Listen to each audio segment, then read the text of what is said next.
Bismillahirrahmanirrahim. Fil bid'ati ay hadza utawi iki ku fil bid'ati ku ing dalem nerangake bid'ah wa aqsami lan bira-bira dum-dumane bid'ah. Ini kita perlu membahas tentang apa itu bid'ah dan berapa itu pembagian-pembagian dari macam-macamnya bid'ah. Karena banyak orang yang selalu bilang bid'ah itu sesat, bid'ah itu sesat, bid'ah itu sesat tanpa membagi-bagi, memilah-milah atau membeda-bedakan antara bid'ah hasanah sama bid'ah sayyi'ah. Kalau dipukul rata semuanya itu sesat.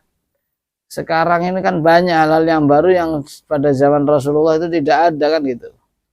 Man ahdatsa fi amrina ma laysa hadza fawaradun. Siapa yang memperbarukan dalam urusan kami ma hadza laysa minhu, yang tidak ada bagian dari agama kami, fawaradun, itu tertolak. Ini kan lihat-lihat dulu apa yang diperbarukan itu.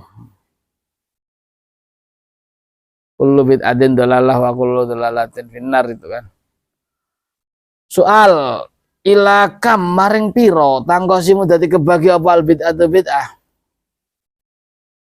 Jawab qasama bagi sapa ulama para ulama rahimah mungkin nasihum ing ulama sapa Allah Gusti Allah al bid'ata ing bid'ah ila kismaini maring rong duman. Rupane hasanatun, rupane iku bid'ah hasanah, wa qabihatun lan bid'ah qabihah atau sayyi'ah. Soal ma iku apa ya utawi bid'ah al bid'atul hasanatu, ma hiya utawi apa gitu. Ma hiya utawi apa al bid'atul hasanatu iku bid'ah hasanah, bid'ah kang bagus. Terus apa itu bid'ah yang baik? Jawab al bid'atu utawi bid'ah hasanatu kang bagus ya bid'ah hasanah iku ma perkara ro'a kang ningali utawa berpendapat ing mah berpendapat baik ngaten. Ing mah sapa aimatul huda pira-pira pemimpin imam-imame pituduh. Mimma saya perkara yuafiku kan nyocoki apa mal kita ing Al-Qur'an wa sunnah lan hadis min haitsu isarul anfa, saya sekirane utawi disiake mentingake kang luwih manfaat wal aslahi lan kang luwih maslahat. Wa dzalika uta mengkono-mengkono bid'ah hasanah mara'ahu aimatul huda iku kafe li sahabati kaya penggaweane para sahabat fi jam'il Qur'anin dalam ngumpulake Al-Qur'an fil mushaf dalam mushaf.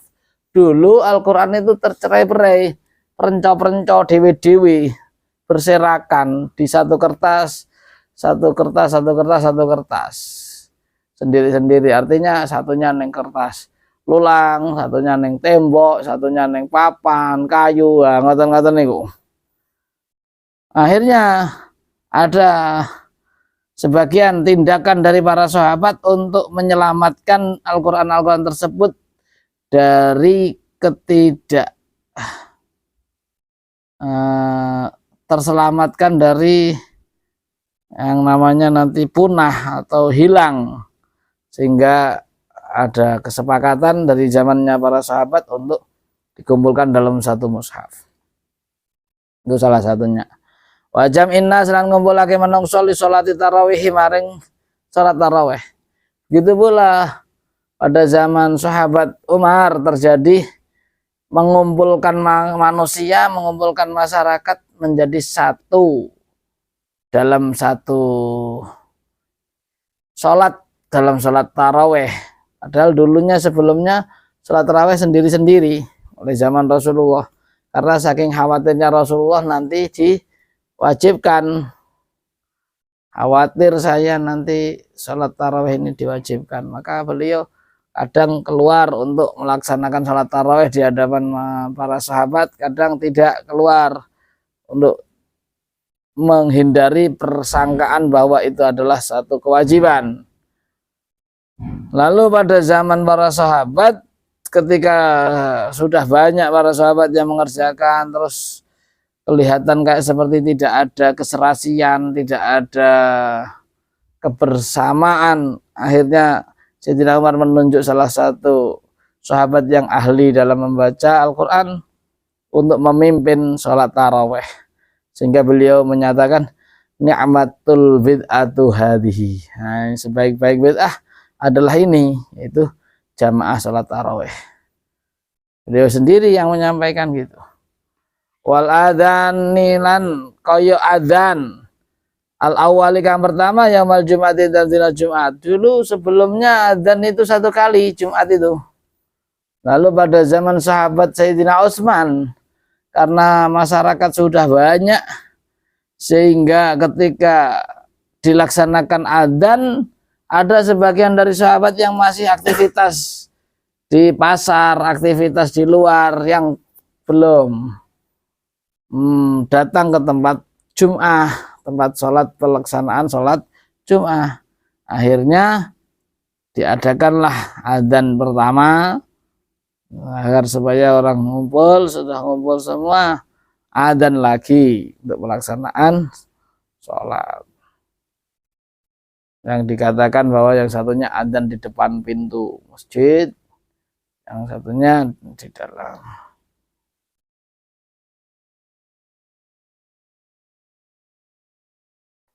Wa kadzalika lan kaya mengkono-mengkono mar'ahu a'immatul huda. Wa kadzalika lan kaya mengkono-mengkono mar'ahu a'immatul huda mau te perkara udisakan den anyarake apa ma bayane minar rubuti saing pira-pira ribat. Pondok-pondok wal madaris lan pira-pira madrasah pendidikan, tempat-tempat pendidikan. Wa ghairihi malan liyane ribat wal madaris minal qurubati saing pira-pira ibadah al mardiyati kan diridhoi. Begitu pula muncul setelahnya hal-hal yang baru seperti pesantren-pesantren, tempat-tempat yang dimana di situ untuk mendidik anak-anak, mendidik orang-orang yang ingin memperdalam ilmu agama, baik di bidang fikih maupun hadis, Al-Quran ataupun yang lain, dalam satu naungan pondok pesantren atau dalam tempat pendidikan seperti madrasah. Ini adalah satu hal yang baru yang tidak ada di zaman Rasulullah Shallallahu Alaihi Wasallam. Dan akan tetapi semua masyarakat menganggap bahwa itu adalah sesuatu yang al-anfa, yang lebih bermanfaat, wal aslah, dan lebih maslahat. Dengan bukti banyak bahwa sumbangsih para pejuang-pejuang Indonesia ini rata-rata jebolan-jebolan pondok pesantren. Mereka mempunyai keistimewaan kebal peluru gitu, kebal bacok, ya udah iso ilang, iso malih, iso piye-piye ya, iso mabur barang loh. Ini kan adalah orang-orang yang hasil didikan pondok pesantren. Kalau madrasah, pendidikan umum formal, banyak orang-orang yang ahli di bidang masing-masing kejuruan yang diperdalami, ahli kedokteran, gitu, ahli insinyur, ahli pertanian, ahli perekonomian, ahli pelistrikan, perakitan pesawat. Ini semuanya kan barokah dari apa? Tempat-tempat pendidikan. Fakullu ihsanin mongko utawilah niki kriterianya, jadi ketentuannya seperti ini. Fakullu ihsanin mongko utawi saben-saben kebagusan lam yu'had kang ora den weruhi apa kullu ihsan fil ahdin nabawiyyi ing dalem mangsane zamane bangsa kenabian. Pada zaman masa Kanjeng Nabi, setiap kebaikan itu tidak diketahui dan tidak ada dan belum dilakukan. Fahuwa mangka utai kullu ihsan iku bid'atun iku bid'ah hasanatun kang bagus. Yusabukan dan ganjar apa alaiha ing atase bid'ah hasanah sapa amiluha wong kang nglakoni bid'ah hasanah. Bidalili qaulihi kelawan dalil dawuhe Kanjeng Nabi Muhammad sallallahu alaihi wasallam. Man sanna sunnatan hasanatan fil Islam falahu ajru wa ajru man amila biha ba'dahu min ghairi ayyan qusa min ujurihim syai'un. Manutai sapa wong iku sanna iku lamun gawe kesunahan, gawe tumindak. Maksudnya gawe tindakan menciptakan satu bentuk perbuatan. Sunnatan manutai sapa wong iku sanna iku lamun gawe tindakan sapa wong sunatan ing tumindak hasanatan kang bagus. Barang siapa yang membuat satu bentuk perbuatan yang baik fil islamin dalam agama Islam, falahu mongko iku tutuk kedeman ajru uta ganjarane hasanah sunnah hasanah, wa ajru manan ganjarane wong amila kang ngamal sapa wong biya kelawan sunnah hasanah ba'da kan tetep ing dalem sakwise man sana min ghairi ayang kuso saing tanpa arep yen to ngurangi sapa man sana min ujurihim saing pira-pira ganjarane man amila saking tanpa yen to ngurangi yen to kurang min ghairi ayang kuso saing tanpa yen to kurang to sudo min ujurihim saing pira-pira ganjarane man amila apa saeun suwiji-wiji. Barang siapa yang menciptakan atau menelurkan menjadi pelopor utama, orang yang pertama kali melakukan memunculkan satu tindakan yang baik di dalam Islam, maka dia akan mendapatkan pahala dari kebaikan kesunahan tersebut dan pahala orang yang mau mengamalkan amal kesunahan tersebut setelah orang tersebut tanpa mengurangi sedikit pun dari pahala-pahalanya orang yang mengamalkan. Soal mahia maiku mahia iku apa al bid'atu ta bid'ah al madmumatu kang den wado allati bid'ah madmumah hadzara kang den ngedeni ngancam nah utawa ngawas-ngawas na ing kita ngawatirake nek kita minha sanging allati sapa Rasulullah sallallahu alaihi wasallam. Soal apa itu bid'ah yang tercela yang kita dikhawatirkan oleh Rasulullah dari melakukan bid'ah madmuah tersebut. Jawab al bid'atu ta bid'ah madmuah kan diwodo iya ya bid'ah madmuah iku kullu ma iku saben-saben perkara khalafa kang nulayani apa manusul kitab ing pira-pira nas-nase dalil-dalil nase kitab Al-Qur'an wa sunnatil lan dalil-dalil nase hadis au kharqa utawa bedah sapa wong mesti bedah ya nulayani ya bedani ijma'al ummati ing kesepakatane ummah kal madhahibi ka pira-pira madhab al-fasidati kang rusak wal aqaidi lan pira-pira akidah azaifati kang melempeng al mukhalifati kang nulayani lima maring perkara alaihi kang iku tetep ing atase ma ahlus sunnati utai ahlus sunnah wal jamaah lan ahlus jamaah. Soal ma iku apa dalil ala dalika ing atase mengkono-mengkono bid'ah madmumah. Jawab ad-dalil utai dalil ala dalika ing atase mengkono-mengkono bid'ah madmumah yaiku kullu ma khalafa nususul kitab was sunnah kharaqa ijma'ul ummah. Iku al haditsu bil al hadits iku pira-pira hadis al waridatu atau muqaffidam bil bid'ah dalam maitu bid'ah kaqaulihi sallallahu alaihi wasallam ka dawuhe kanjeng Nabi sallallahu alaihi wasallam kullu muhdatsatin utawi saben-saben perkara kang anyar iku bid'atun iku bid'ah wa kullu bid'atin antai saben-saben bid'ah iku dalalatun iku sasar wal muradu mongko tekan dingkar pakai bidzalika kalan mongkon-mongkon kullu muhdatsatin bid'ah iku al muhdatsatu iku pira-pira perkara kang anyar al batilatu kang rusak allati ya muhdatsat layar do kang ora ridho ha ing allati sawa Allah Gusti Allah wa Rasulullah utusane Allah. Jadi dalil bahwa hadis-hadis yang menerangkan tentang adanya bid'ah madmumah adalah dawuhnya Allah, dawuhnya Rasulullah kullu muhdatsatin bid'ah. Setiap sesuatu hal yang baru itu bid'ah. Wa kullu bid'atin dhalalah dan setiap bid'ah itu sesat. Nah, di sini yang perlu kita cermati adalah ketika disampaikan kullu muhdatsatin bid'ah, setiap sesuatu hal yang baru itu bid'ah, ini arahnya kepada bid'ah-bid'ah yang jelek, bukan seluruh bid'ah. Ngoten. Nah, itu ada dalam mantek nanti kullun natijahnya itu apa ba'dun atau apa gitu kan. Ketika ada qadhiyah kuli nanti jahnya apa itu kan dalam mantik kan ada. Jadi gak kok terus secara keseluruhan dipukul rata semuanya itu adalah dianggap bid'ah dhalalah. Tapi bukan, sebagian dari bid'ah ada yang bid'ah dhalalah. yang tidak diridhoi oleh Allah dan Rasulullah. Bidalili qaulihi, kelawan dalil dawuh Kanjeng Nabi sallallahu alaihi wasallam. Nah, beliau menyetuskan kullu muhdatsatin bid'ah, setiap hal yang baru adalah bid'ah, itu adalah hal-hal baru yang batil atau hal-hal baru yang madmum atau hal-hal baru yang tidak sesuai dengan syariat, tidak sesuai dengan apa yang diridhai oleh Allah dan Rasul. Ini juga ada dalilnya, ini dalilnya. Bidalili qauli sallallahu alaihi wasallam, dalil dawuh Rasulullah sallallahu alaihi wasallam dawuh man utai sapa wong iku ibtada'a kelawan gawe-gawe sapa wong bid'ata dalalatin ing bid'ah kang sesat,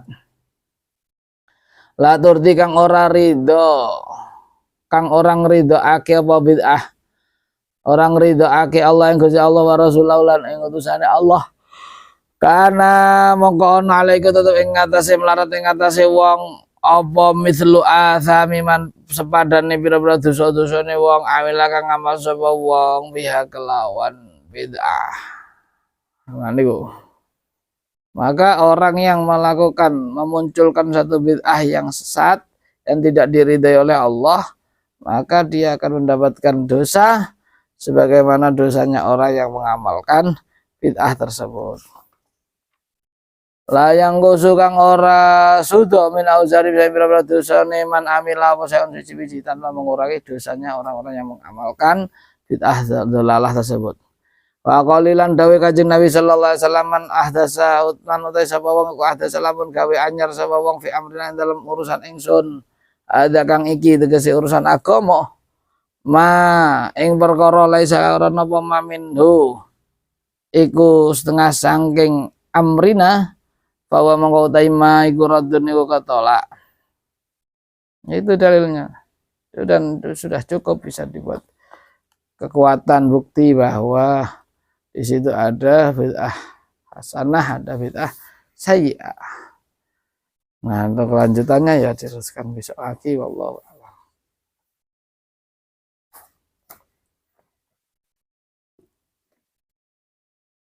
Bismillahirrahmanirrahim. Iki harful lam. La ta'ata ora ana ketaatan iku wujud li makhlukin maring makhluk fi maksiatil khaliq ing dalem durakani atau maksiati zat kang nyiptakake. Jadi artinya kita itu tidak boleh taat, kita itu tidak boleh tunduk kepada satu orang yang mana orang tersebut memerintahkan kita untuk melakukan kemaksiatan, berdurhaka kepada Allah Subhanahu wa ta'ala. Ini gak ada ketaatan. Artinya misalnya orang tua yang menyuruh kita atau guru yang menyuruh kita melakukan satu tindak kriminal yang itu di situ itu sebagai bentuk pelanggaran, kemaksiatan, menerjang norma-norma agama, menista agama, ya gak boleh kita taati, gak boleh kita tunduk kepadanya. Sampeyan dikongkon nglakoni perkara sing naudzubillah misalnya zina atau minum minuman khamar atau membunuh misalnya, padahal itu jelas-jelas nyata-nyata melanggar undang-undang agama, ya jangan patuh kamu, jangan terus minum saja karena saya diperintah guru saya, guru saya itu harus kita taati. Ya tadi kan sudah disampaikan, kalau perintahnya itu perintah maksiat maka gak wajib taat. La akla ora ana akal iku maujud tadbiri kaya oleh ngatur, wala waro ala ora ana wira iku maujud kal kafi kaya oleh nyegah, wala hasabalan ora ana pangkat iku maujud ka husnul khuluqi kaya bagusé budi pekerti. Artinya apa? Orang yang pandai, orang yang berakal ini biasanya pandai mengatur, menata, memanage atau ya menyusun segala sesuatu aktivitasnya, segala sesuatu urusannya, segala sesuatu yang berhubungan dengan apa yang menjadi tugas-tugas tanggung jawabnya. Itu berarti orang yang sangat berakal. Misalnya sampean jadi kang santri, ya sampean harus bisa mengatur, berarti sampean berakal. Waktu istirahat bagaimana, waktu belajar bagaimana, waktu istirahat lagi kapan, waktu ngaji lagi kapan. Nah ini semuanya harus diatur, harus ditata sedemikian rupa sehingga benar-benar tatanan kehidupan yang saya menjalani ini teratur. Nah, makanya husnul tadbir nisbul maisha. Bagusnya kamu menata, mengatur kehidupan kamu ya berarti sudah mengambil separuh kehidupan yang sampean jalani, tinggal separuh yang lain, entah itu berhubungan kerja atau yang lain. Walawar akal kafi, tidak ada wirai seperti halnya orang yang mencegah diri, menjauhi, tidak melakukan sesuatu yang di situ menurut agama kurang dianggap baik. Itu namanya wirai. Menjauhi hal-hal yang syubhat karena takut haram, menjauhi hal-hal yang menimbulkan kemakruhan, takut menjadi haram. Itu jadi sampean wirai. Kalau sampean dikei siwak karo rokok milih ndi? Ya milih siwak, lek jawab maksudnya. Lek nglakoni ya mbok ya to. Lek jawab milih napa? Milih siwak. Karena sampean pengen wirai. Tapi lek dikei tenan ya mbok. Wala hasaba ka husnul khuluq, tidak ada pangkat seperti nasab yang paling tinggi, yang paling luhur, yang paling mulia dibandingkan dengan husnul khuluq. Karena dengan baiknya budi pekerti, dengan baiknya perilaku, ini seseorang mendapat derajat yang mulia di sisi Allah Subhanahu wa taala. Karena biasanya orang yang mempunyai perilaku yang baik adalah orang yang bertakwa. Inna akramakum indallahi atqakum, kan. Nah niku. La fakro asyaddu minal jahli wala mala a'azzu minal akli wala wahsyata asyaddu minal ujubi. Ini la fakro orang no kefakiran iku maujud asyaddu kang luwih banget minal jahli saing kebodohan. Jadi kefakiran yang paling parah itu sebenarnya adalah kebodohan. Jadi berarti maknanya napa? Kekayaan yang paling kaya ya sampean mempunyai ilmu yang banyak, ilmu yang luas, itu kekayaan. Karena tidak ada kefakiran yang lebih parah daripada kebodohan. Berarti kebodohan ini adalah satu pangkal kita menjadi orang yang sangat fakir, orang yang sangat miskin, orang yang sangat hina gitu. Wala mala a'azzu minal akli, tidak ada harta yang paling mulia dibandingkan dengan akal pikiran. Ketika akal kita gunakan sebagai tempat menampung ilmu-ilmu yang luhur, ilmu-ilmu yang mulia, maka akal kita menjadi harta yang paling berharga, yang paling mulia. Itu adalah akal. Wala wahsyata lan rono resah iku maujud, gersah iku maujud asyaddu kang luwih banget minal ujbi tinimbang gawok, ujub gawok, apa istilahnya? Bangga diri, tidak ada keresahan atau tidak ada ketenangan. Orang yang resah, gelisah, itu galau, gabut lah, gabut senang. Ngapa gabut? Saya gabut ke opo gabut ya? Gabutnya apa singkatannya? Asyadu ikulih banget minal ujbi memang gawok, orang yang bangga diri, merasa dirinya lebih baik dari orang lain. Ini sebenarnya justru malah menjadikan sesuatu hal yang meresahkan, karena ketika tidak sesuai dengan apa yang menjadi perasaannya, menjadi sesuatu yang menjadi harapannya, ini kan akhirnya dia akan merasa bingung. Akhirnya timbul rasa was-was, rasa resah, gelisah. Wallahu a'lam. Fatihah.